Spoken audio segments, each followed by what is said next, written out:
A cool feature on your iPhone is that you can turn on the ability for the LED flash for the camera to go off every single time you get a phone call or a text.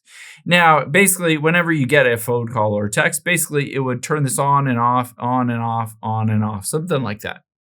To enable this, we need to get into the Settings app. So open up the Settings app here. And from here, you'll be able to see towards the bottom is accessibility. Just tap on the accessibility option. Now from here, let's scroll down a little bit and you'll be able to see under the hearing section is audio and visual. Let's tap on that. Now from here, all we need to do is scroll down to the very bottom because at the very bottom, you can see LED flash for alerts. Just tap on it.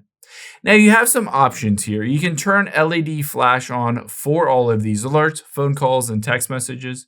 However, you do have the option to get them while your phone is unlocked. Essentially, this is when your phone is in your pocket or a purse or something. If you want it to flash, you can turn that on or off.